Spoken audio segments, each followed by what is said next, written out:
SoCal Disc Golf Championships, folks. Presented by Keen Footwear. An exciting Saturday.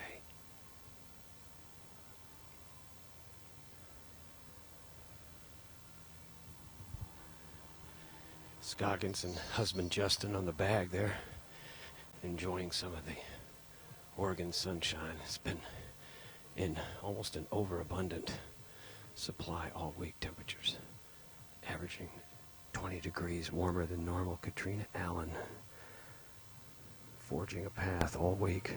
Very consistent play from 70 feet.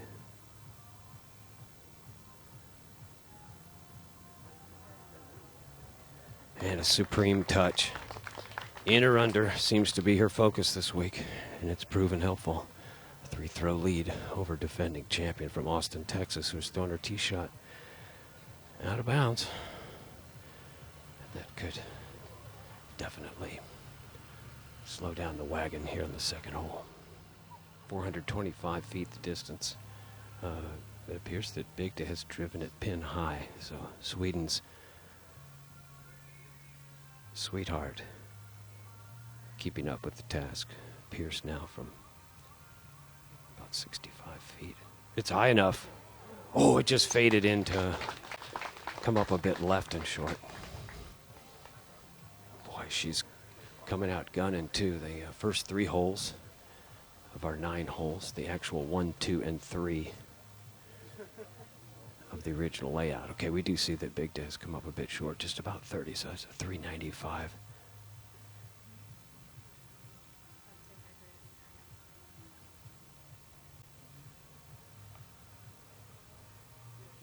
Oh boy. And I'll tell you, a lot of different techniques we're seeing with the ladies, but very aggressive from Bygde all week. It slid by a little bit. She'll putt second.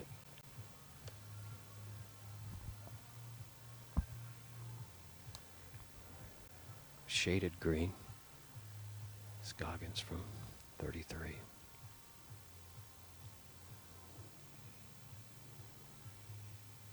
Waiting for the crowd to settle.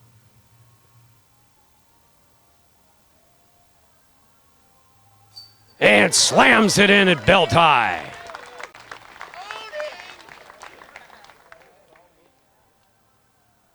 We hear the phrase, "own it," in the audience. Bygde now will be outside of Pierce at second.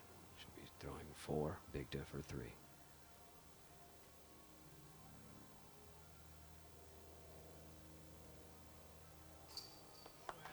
And left, but safely in. Ragne and Will. Bygde and Shoestrick taking the mixed pairs title last weekend. Pierce.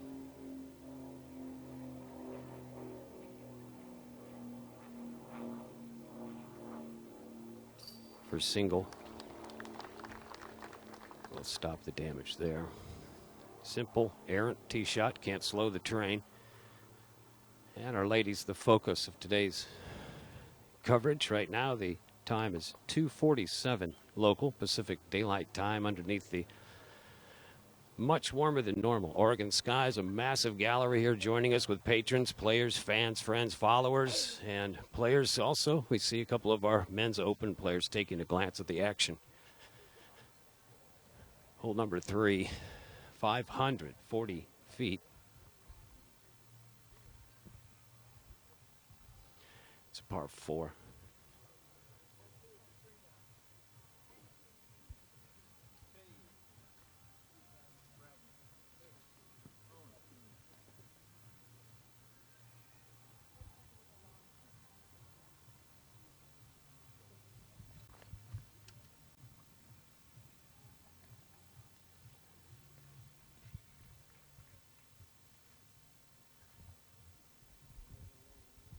Pierce now 4 throws behind Catrina Allen. Is our leader, throwing under the Prodigy banner.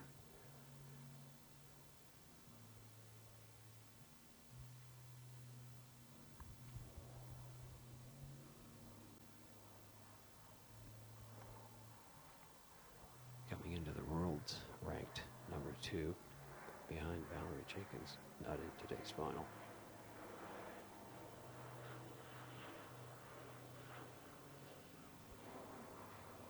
big take back. Looked like it dropped out a little bit, so shorter. It is a par 4. Slow curving fairway. Counterclockwise towards a protected gateway. Then yielding a 100-foot stretch to the pin. Bygde, as we mentioned, and Will Shoestrick taking the mixed pairs titles. Started off the week with a bang. A lot of fans out there.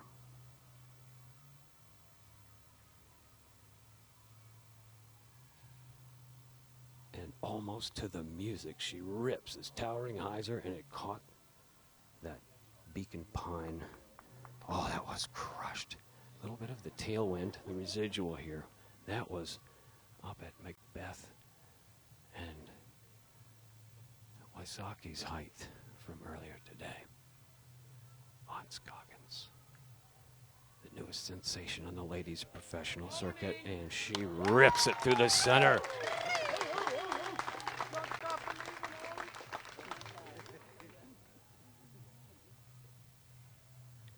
Paige loves the game.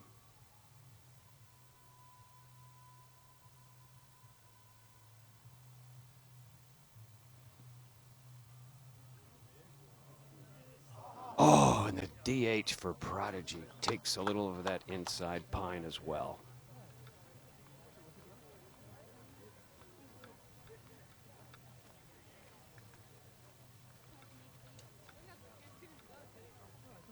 Such a pleasure to bring you this live coverage, folks, from around the globe. You're enjoying the best in disc golf. Our ladies carving quite an interesting page of history today.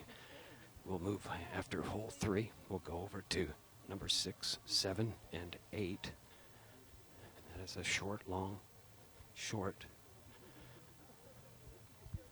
orientation for distance anyway. Par 3, par 5, par 3. Bygde still in the air. Could be a new maximum time aloft world record. And she'll take the mark. That's process and protocol here for an out of bounds. There's no 2-meter rule in place. She concurs with the group. A lot of people high-fiving since that 2-meter rule went out the back door. Thank you, PDGA. Now we see the straight stretch of about 330 to the pin. She's underneath the same tree that her disc remains.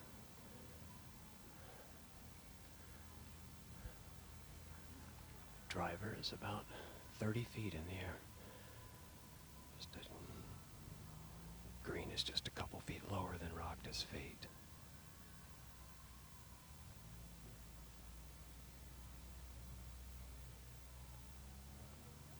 Oh, executed perfectly. Course management.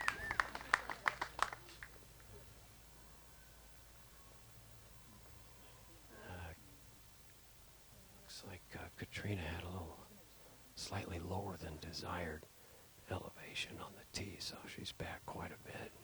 Scoggins is pasture up into the next section of the fairway.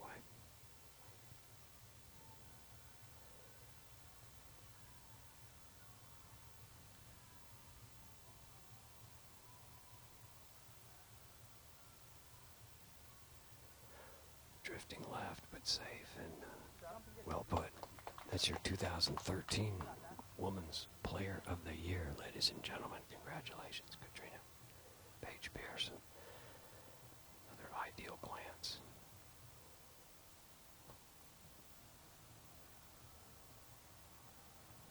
She lost out on 100 feet by hitting the inside of the pine.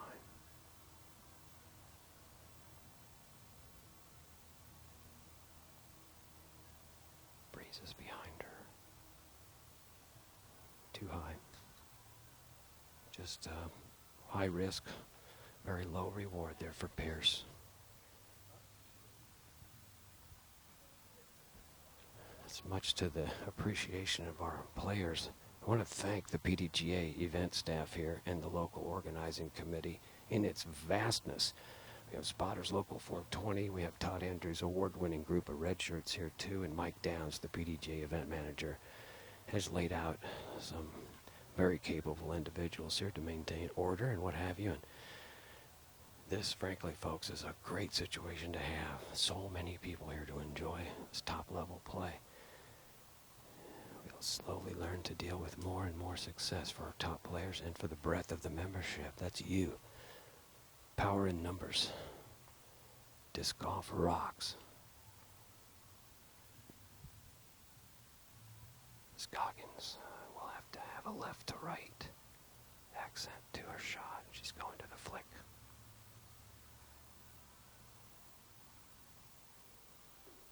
Comes out low again. Fortunately, it was on the skip edge, so all four ladies, generally the same pocket. It's shaded. No real ceiling to deal with, so might be a little approach shot CTP contest ahead of us. Today's show, of course, being brought to you by the generosity of our sponsors, allegiant to our broadcasts, Dynamic Discs, Jeremy Roscoe's gang of geniuses, band of brothers, selection of sisters doing their best. Emporia, Kansas City, Texas. Paige Pierce now set for her third.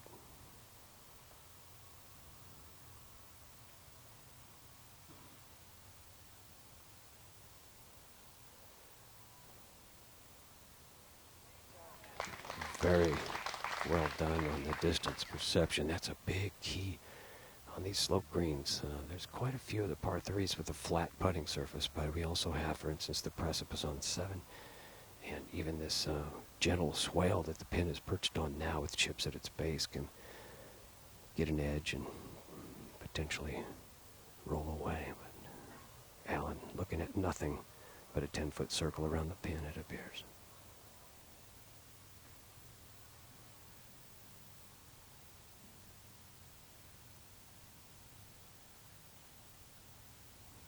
It's a really long take back. I have no idea why it went up in the air, but that nose up, I mean, it just about hit this locust out at the entrance to the front of the green. Bygde has left fairly textbook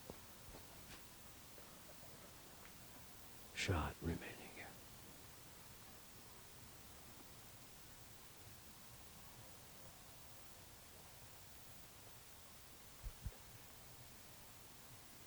Some 90 feet, and she pulled it. I don't mean to be too critical, but Bygde's been throwing some of these straight lines, just it's like clothesline, and Scoggins as well. Very good at keeping it low and centered. Straight is great.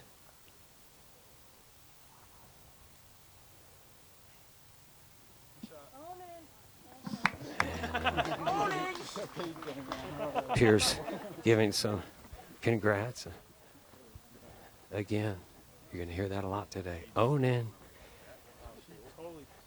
What a great day for disc golf. Thanks to UB Disc Golf, another generous supporter of our Planet broadcasts. 5 years now broadcasting the best in disc golf. Very hot, sunny afternoon here. 87 degrees our high today. Terry Roddy on camera 1 bringing out his best. Shout out to the T-Rod and his dedication. Planet cameras with you every step of the way. Catrina will be at about 28 feet, 25 feet. It's downhill, wind is off her right shoulder. It's plentiful.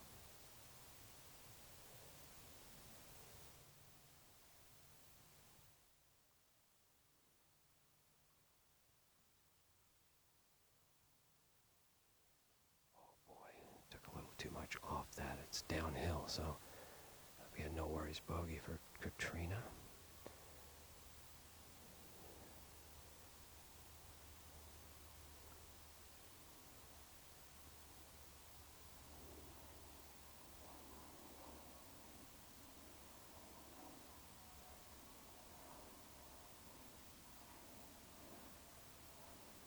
And Bygde's par's in.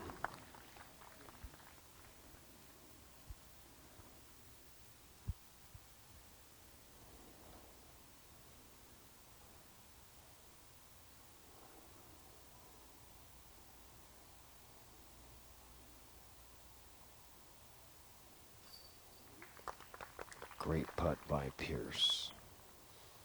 Catrina had great speed, but it looks like it just stayed in her hand just a half second too long. Right on line. Just not enough under the wings. Moving on to hole 6.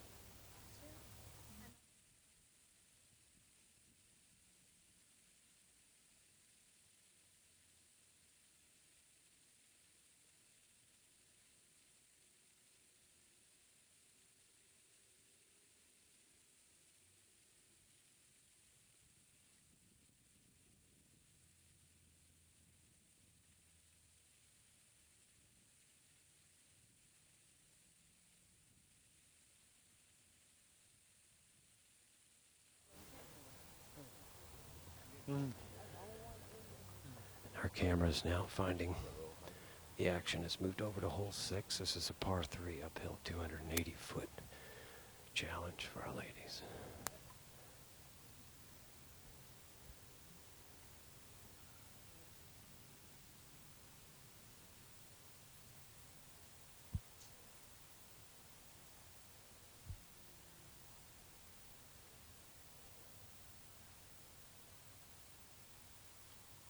This is a par 3. Bygde, first time to hold the box here today.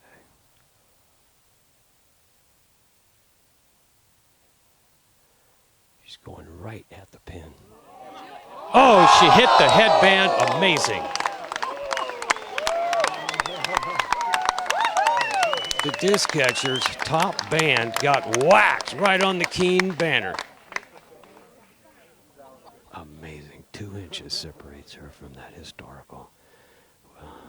Wouldn't that be something? Ohn Scoggins. Tough act to follow.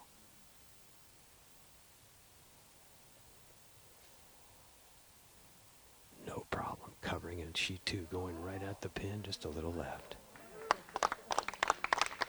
18 feet for Scoggins. A lot of drama here this week, too. 2 basic lakes of out of bounds. Blackberry, Johnson grass, ivies of all types. She's got to carry over both of them about 210. Pierce wanting it to turn, but it just never got its shoulder down. Unable to turn over, no problem.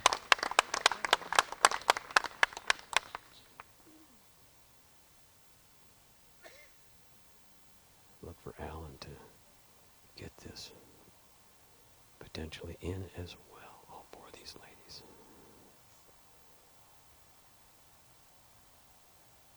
Disc golf has come so far.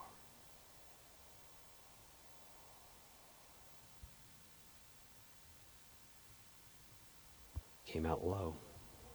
That'll shimmy up nicely. And there's your CTP. So Allen and Bygde able to put it just within reach of the pin here on 6.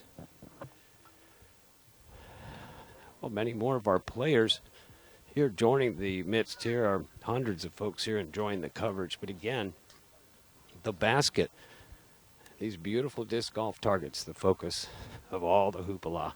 It's our top ladies here. Catrina Allen out in front. Just giving up one, though, on the difficult number 3.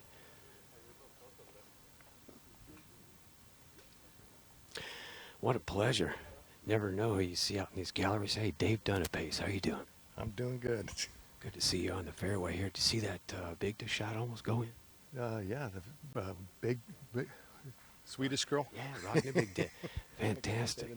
I just want to thank you so much for your support of disc golf and the players, the whole energy. I just feel you're just exceeding your bounds, you and all the very kind people behind the end of a banner. Oh, thank you very much. It's our pleasure to support disc golf, of course, and it's our business. What do you think about Ohn Scoggins? Oh, she's awesome. And she's from Southern California. Yeah. Husband Justin on the bag. Paige Pierce will be just outside. She's gotten real good real quick.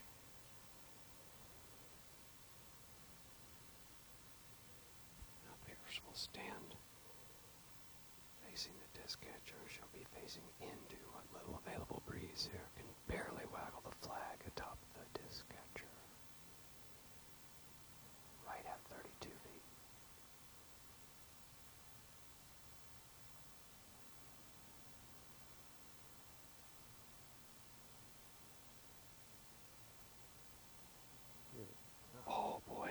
Just drew some air there.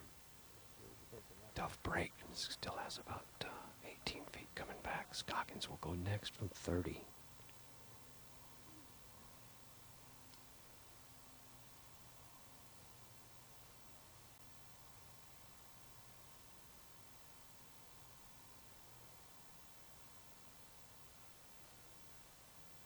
And she's just all concentration just over the top rail and in. Birdie for Scoggins.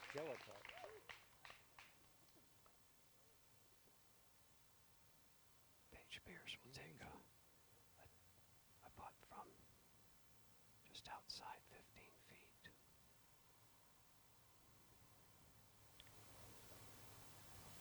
Beautiful setting here. Filtering sun, carpeting the putting surface.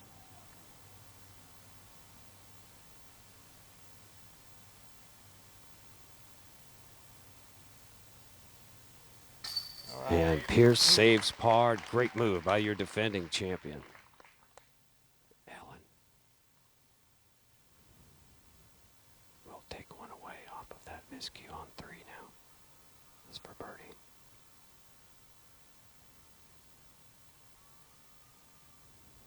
All right. And well done. Bygde. You'll hear a roar of applause after this putt goes in after that near ace. And Bygde forges on with a near ace here on number 6. Hey, while I still have you, Dave, anything in store for the future that you could share with us now? What's cooking? What do you see coming in the near future for disc golf? You mean disc-wise or disc golf-wise? Anything you'd like. You're the man. Well, we got the Thunderbird coming out next month. Well, you just barely got that in for sanction this week, didn't you? Yeah, it's not legal this, Right. Because they need 30 days Right. prior in order to be legal. But September, it'll be out. Sweet, the Thunderbird. Long-range fairway driver, speed 9. Yeah, dude. 9? Yeah, you'll Whoa. like it. You like it straight. You'll be getting some citations, I think. We'll be right back. Thank you, Dave.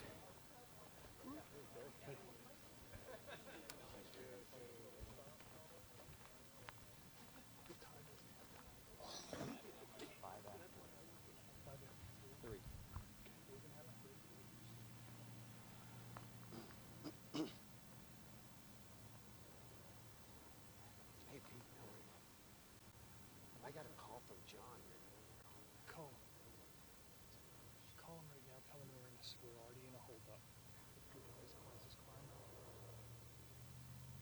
Yeah, since Kleinmill and Reading, we're going to move ahead. Okay. Call him and just tell him we're going to move ahead to Kleinmill and Reading.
Joining you now from the 7th fairway, Jay Redding.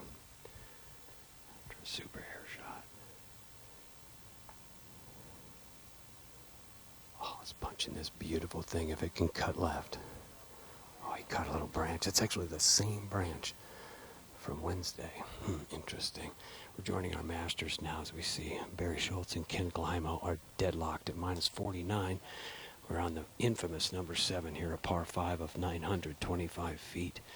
Patrick Brown also forging hard forward this week at minus 42, 7 back in 3rd. Jay Yeti Redding, 13 back in 4th at minus 29. Brown taking the inspection walk to the left. He's had an emotional week as well. Always wanting to improve on his last effort, but still the journey to Supreme sportsmanship is ahead. This is a vastly shaded fairway. It's just a few splotches of open sunshine for the players. It's one of the aiding elements here at Blue Lake is the consistency in the trees on this fairway. You can almost count them. So the visual value here on 7, very high. It's a great opportunity to share disc golf with the world too. The Oregon skies looking down on the best players in the game. It's truly a blessing to have Mother Nature on our side as well.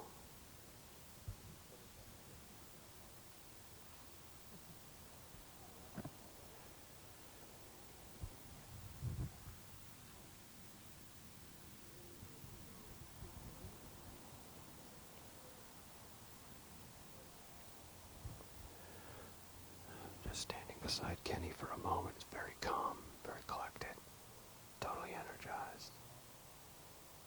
Patrick, a bit indecisive, if I might say. Just a interesting amount of time that's being allowed. Desiree Redding on the back for Jay, excuse me. There's Brown. He's looking to lace it back in. Going towards that big Douglas fir. Like it could have shelved out and possibly worked its way up towards the fence there at the end of this long fairway. Schultz doing what he does best, focus, forging forward as well. All the creature comforts in tow. Terry Roddy, Dustin Roddy, out there on the course, working so hard to bring you these images. James, our technician, volunteering so kindly, thank you. Live scoring at pdgalive.com. It's always a bonus to enjoy that. Thank you. Sarah Nicholson, Tom Elder, also, and a handful of a brigade, if you will, of folks keeping you up to date.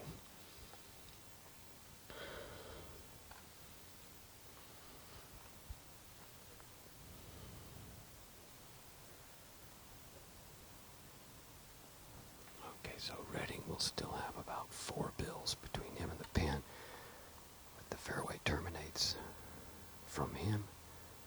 Be about 335, 350 to the end of this fairway. There's a fence to protect it.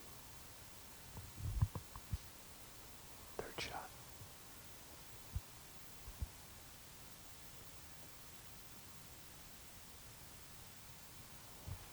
Oh, I took another tree contact there.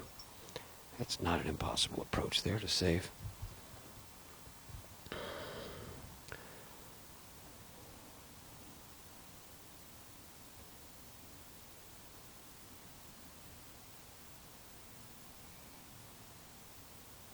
So much work goes into getting a game tuned to where our gentlemen are displaying at the level of.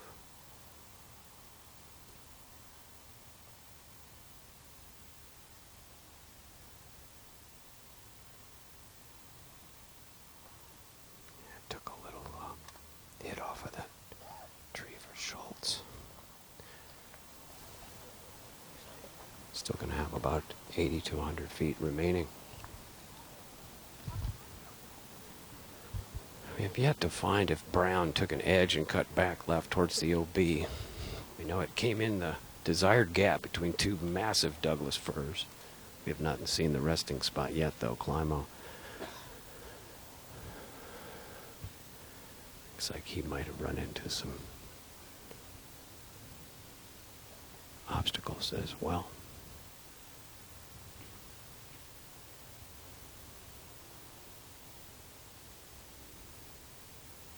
No time wasted, and he will settle into that collection area there for a safe approach to the pin. We've been referring to this as a precipice simply because it just doesn't have any flat surface to the pin base at all. So it's about a 30-foot wide mound with an 8-foot height and base of pin.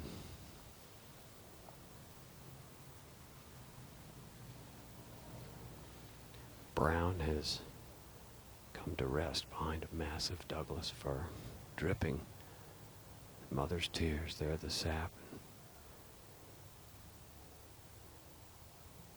Probably be good for your grip. Nonetheless, about 8 feet between him and the tree, and then fairly low ceiling. It's making it difficult to decide whether to go for the green, the mound, the hump, as we've said, or relinquish the risk and lay up down at the fairway's end.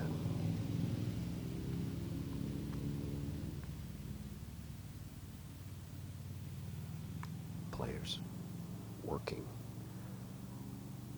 to not allow themselves to be too often distracted by the activity on Marine Road. We're watching our Masters Pro Open Division.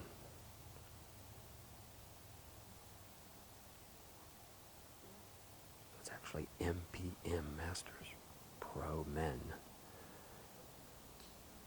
Ken Climo and Barry Schultz tied at the top. Patrick Brown and Jay Redding in third and fourth, respectively. This will be the final hole for us to cover for this division. We'll then turn our attention to our ladies who are in the fairway, potentially as we speak. Here's Brown from 160 feet.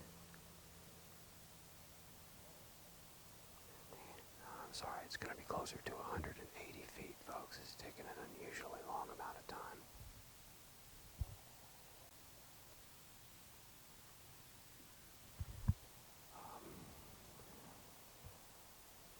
Already seen a bit of a hand motion from a couple in the gallery, questioning the amount of time he's allowed himself. So that will be repelled back off of the hump, back to that 20-foot range or so. And a virtually vertical putt ahead for Brown. We saw a bit of that earlier this week. Players allowed a simple 30 seconds after address. 2 minutes to concur and approach the mark. Some of our folks being reminded that limited space to allow our gallery to get too close to the players. Redding going for the green. And he too will stay at the base. Multiple-time world putting champion. What a theater we have here on hole 7, folks. Don't forget the 8 by Schultz earlier this week that he worked himself through and beyond. Great example of damage control and concentration and focus. Multiple-time world champ, US DDC champ. Between he and Kenny, they've done everything amazing you can do in the sport. Schultz from 90. And safely onto the hump.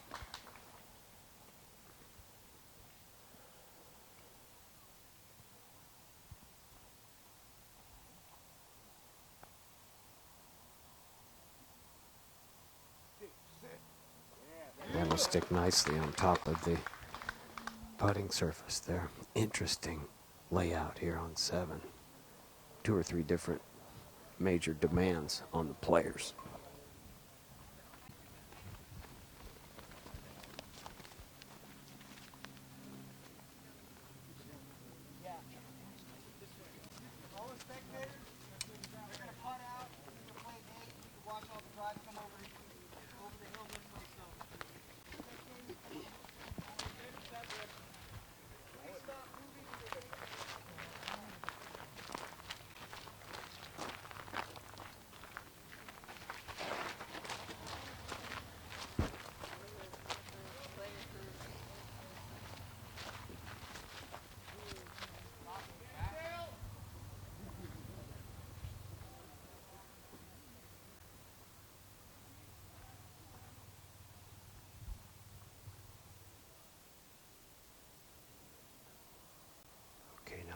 has got this left after a long period of contemplation there. Safely in.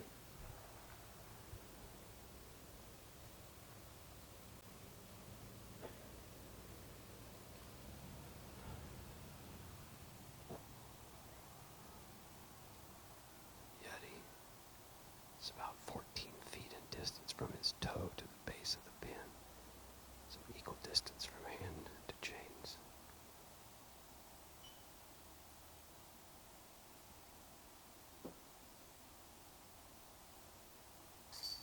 And like we say, that really rad looking angle, almost vertical. You know yourselves at home how fun that is. Stay tight and don't hold back. Schultz will have a front foot above, or he'll have to straddle it to take that risk of moving the chin away, which he does. Good technique.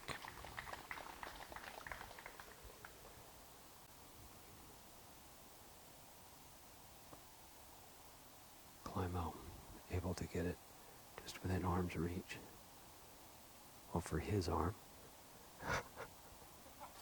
And taking the risk away there, Climo drops in the UD putter. And one tight match here, folks, as our top masters are neck and neck, tied at the top. That's unofficial, as I did not see the first shot or two of Schultz, nor the first of Climo, so we'll confirm in a moment.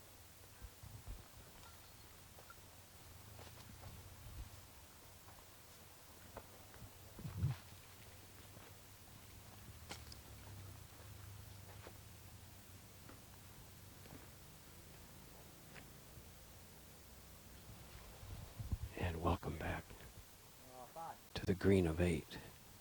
So we got a par for Schultz.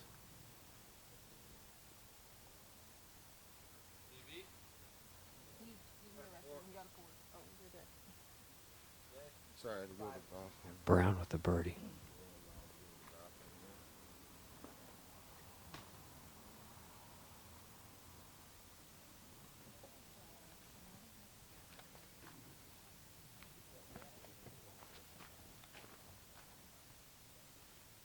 Me with the 4.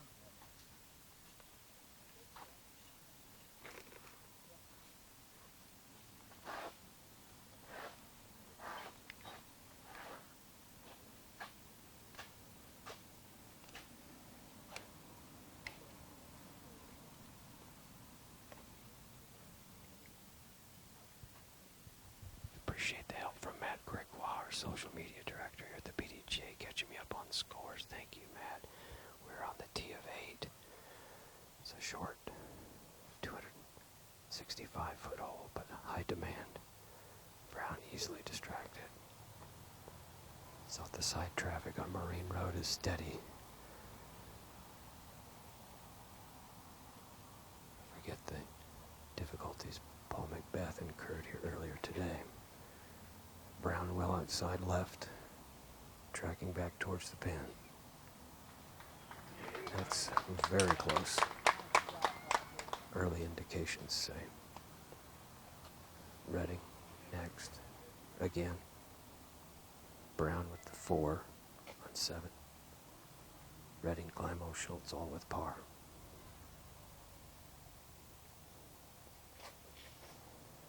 Oh! Yeti pulling it Back. to the right and Yes! kicks in bounds. Hey, came back with me. Disappointed. Jay really wanting to have some fun, throw some cool shots. Desiree immediately offering that smile she does so well. There's the champ. Cutting right early. Oh boy. We're afraid they're going to give him a re-tee. And coming to the spotter, allowing the green and red flag to be displayed as well. They make an X with the 2 flag sticks, signifying the out of bounds and re-tee indication. There's Schultz. certainly set to capitalize.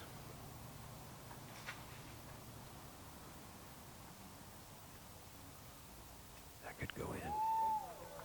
Oh boy. Kicked up some dust under the pin, so close shot. Climo quick out of the chutes has let it go early again. And that deflected back onto the putting surface. That was an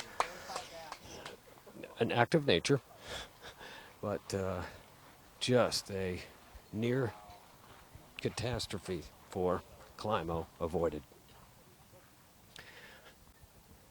I want to thank our viewers, numbering in the thousands now, for joining us this week. Your comments and suggestions and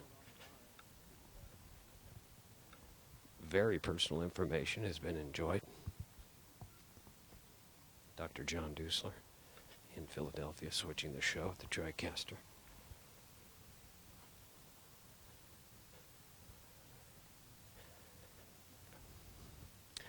Kenny, most of you know, the perennial champion for much of the 90s, playing out of Florida,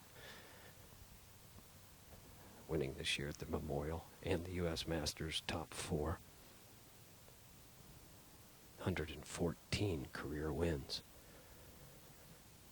We gave some attention to the career earnings for Schultz, Redding, and Climo, totaling $750,000 in the career so far. Redding, safe, shooting 2 through the out-of-bounds area and over the creek. Oh, Redding almost dropped in the 100-footer into the wind, too, to make bird.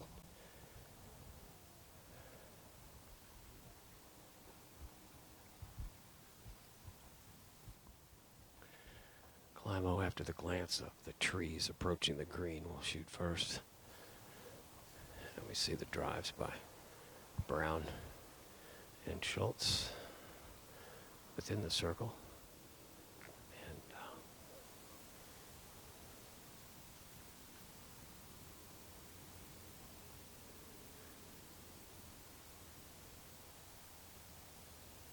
28 feet, no worries for Climo, and that to save bogey.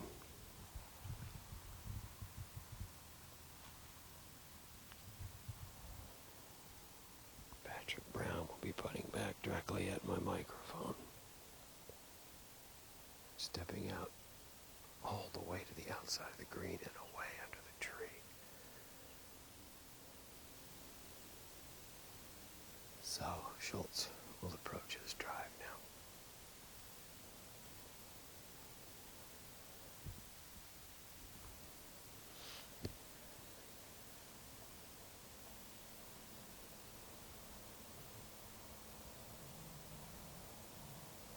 Barry, known all too well for his routine, strict protocol.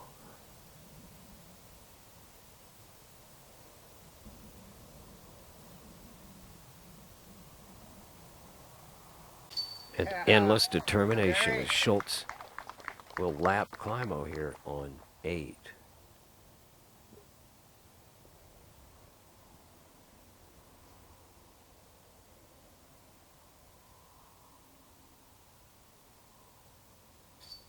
Brown for birdie.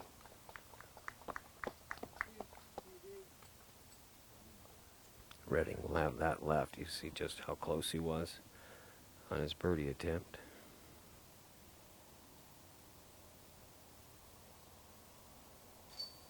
Safely in. So Schultz will take 2 back from Kenny Climo and move into a 2-throw lead in our Masters Pro Men's division.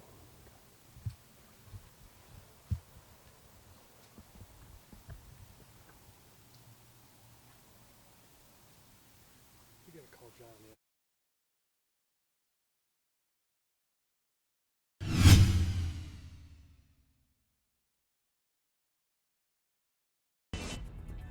Disc golf.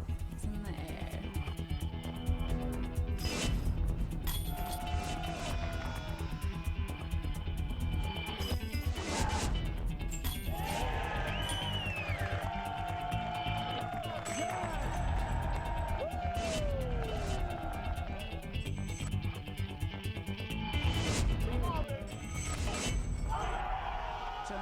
excitement at PDGA.com.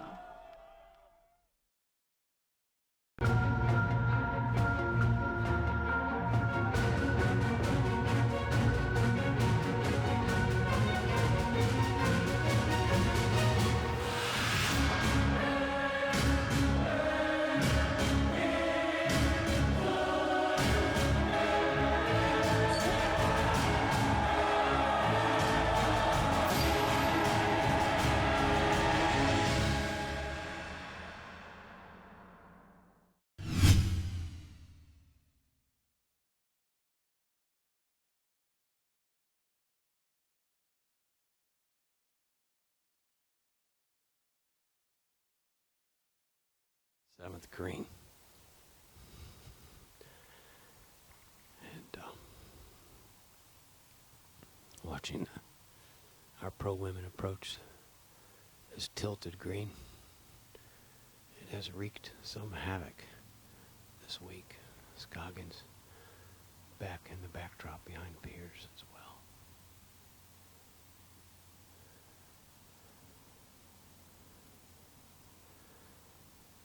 Pierce has stated herself to be a big fan of Scoggins.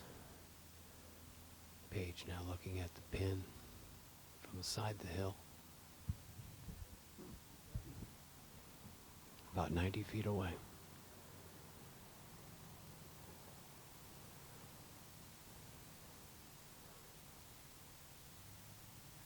And we saw some dust move right by the pin, so gallery showing their approval. We've got a big migration coming around to the green.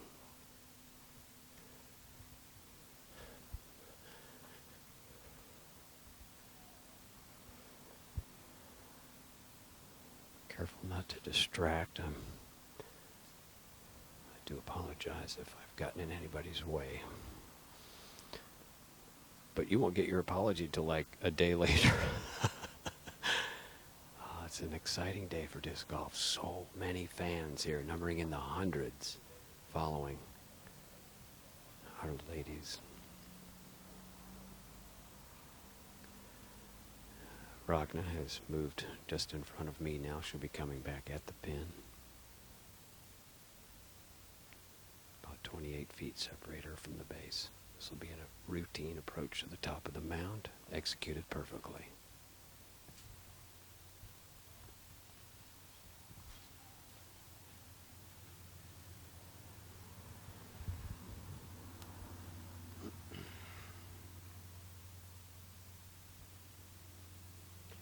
I'm just going to take a disappearing spot behind this tree. Hope to not distract Allen, but she's looking up at the pin. Outside 30 feet. Having to move to a straddle, it looked like. Have to decide if you're going for it or if you're laying it up. It's just critical.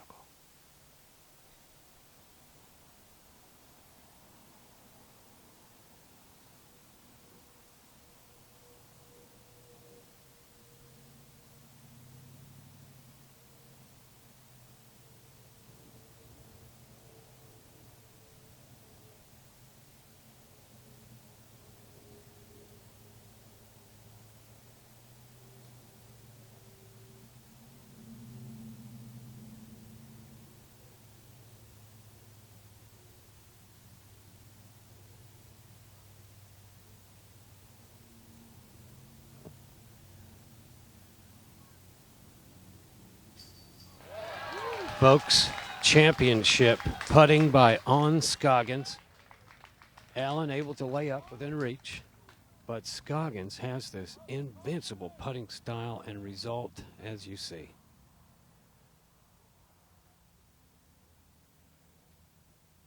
Okay, now Catrina step into the shot. Was not able to see it executed before. I apologize.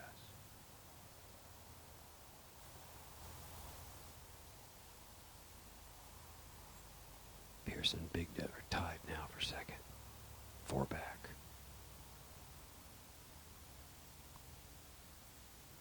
Oh boy, hit the band. That could roll. Allen Allen not able to get that in. Scoggins is in red numbers now as well at -1.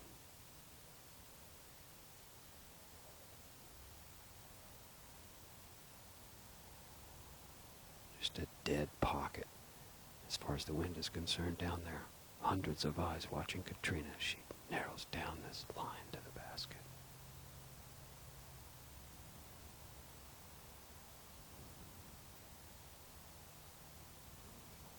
That'll glance off the top two and expend about 10 feet behind the bucket. She'll be on the steps that cascade up and down the backside of the berm. Allen having some difficulties here on 7. Has been dubbed the Widowmaker here this week just because it can pile up numbers really quick. Our crowd, careful not to move an inch, yielding all to this top-level ladies play. Catrina will take a break and allow Paige to close out.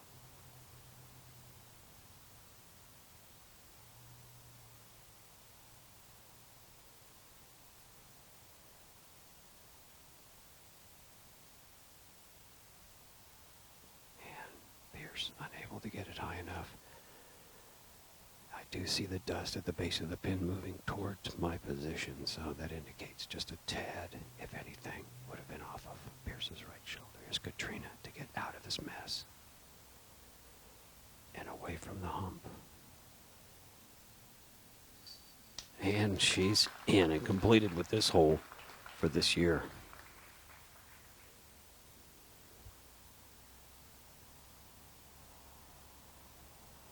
We'll have to clean up now. Bygde as well.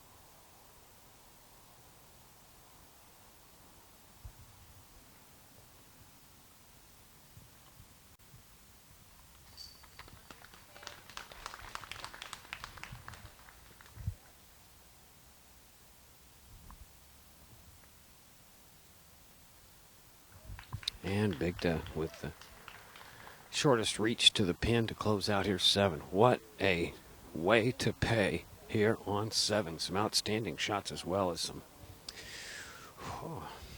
some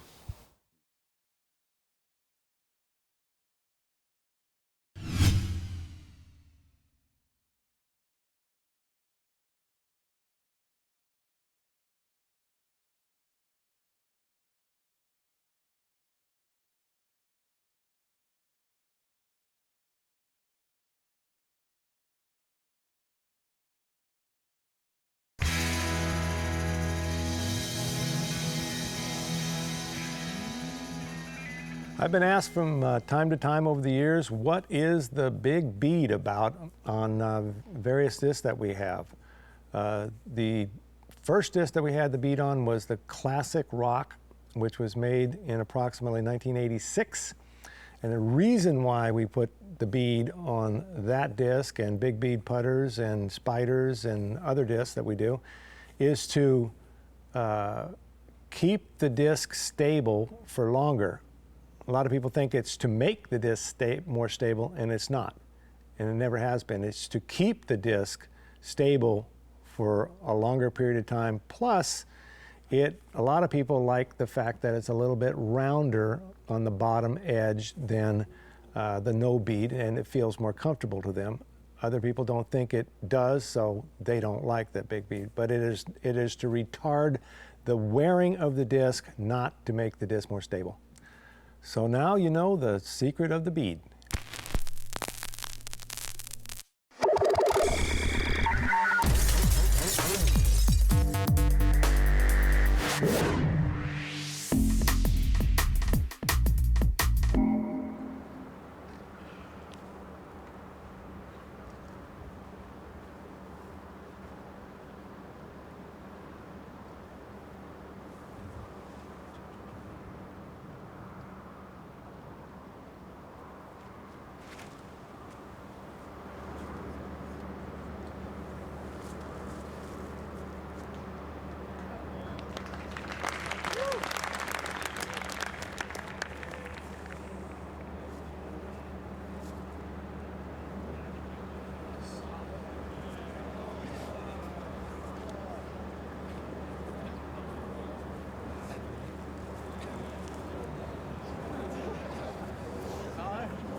golf is in the air.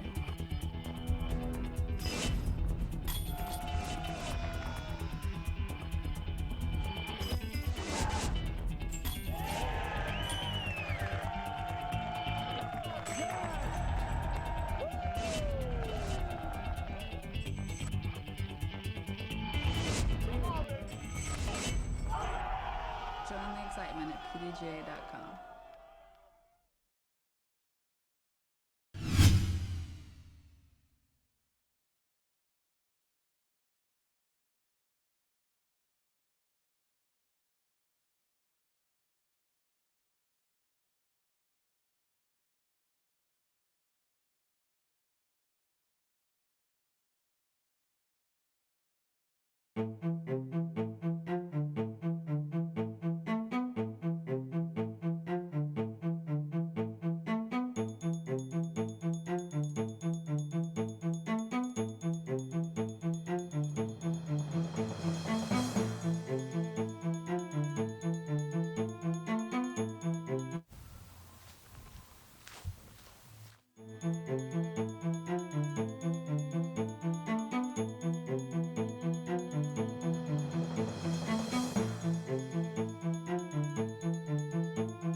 Hi, I'm Dave Dunapace, here to do another Dave Spin. Today we're going to talk about G-Star plastic, and people have asked, what's it about? Originally, it was about grip, getting a good grip on the driver so you can give it a good rip. And it evolved a little bit, and it is where it is right now. But originally, we wanted a durable, premium type plastic disc that was easy to grip and easy to throw, comfortable to throw, and I believe we got it. I've made some gummy drivers, and I always need discs that have more grip. I have very, very dry skin, and it's difficult for me to grip Champion plastic. Can't grip KC plastic at all. We tried mixing the Star type mix with a gummy Champion, and messed around with it a bit to find exactly where we wanted the flex to be. Too soft and it torques in your hand, and too stiff, you don't get the grip. The high-speed stability is pretty good, on a par with Champion or Star, and then the low-speed overstability seems to be attenuated a little bit, and I think that's a good thing. I'd rather the disc continue going forward rather than falling off. The durability is definitely on a par with Champion or Star, either one. I think it's actually maybe a little bit more durable than regular Star. It absorbs, the plastic absorbs a lot of the impact, so it's probably what's saving it from damage. When you smack something with a G-Star disc, it kind of folds up, and it doesn't bounce, just go ricocheting off a mile like it might happen with Champion or Star. It's a dead hit, so you don't get these big caroms and ricochets as much as you would with the other plastic. Part of that flexibility is really helpful when the weather gets cold. It maintains its flexibility even at freezing temperatures, whereas our other plastics would get very stiff and be very difficult to grip. I really wouldn't want to play with anything else in the cold. We measure these things when the temperature got down to 35 degrees, and the flexibility was still, would have passed the PDGA's flex standards, which are measured at 77 degrees. And on the other end of the scale, a lot of people are worried about how floppy or flexy these things would be in hotter weather, and it really doesn't get much more flexy as the weather goes up to 110 degrees is what we measured, and we measured Champion against G-Star at 110 degrees. And while Champion starts much more firm at 77 or colder or whatever it is, starts much firmer when it gets colder, it gets more flexible more quickly than G-Star does. G-Star has a fairly flat curve for flexibility, such that even if it's 110 degrees out, it's still not floppy. It's soft and flexy, but it's not floppy. It's not like Gummy Champion or anything like that. It never gets that soft. Well, we plan on using G-Star for every disc in our lineup, and probably some discontinued discs too, because we think it's, personally, I think it's our best blend of plastic. And I happen to like a little bit softer and grippier discs, and I like durable discs, and I like pretty discs too, and the G-Star has it all.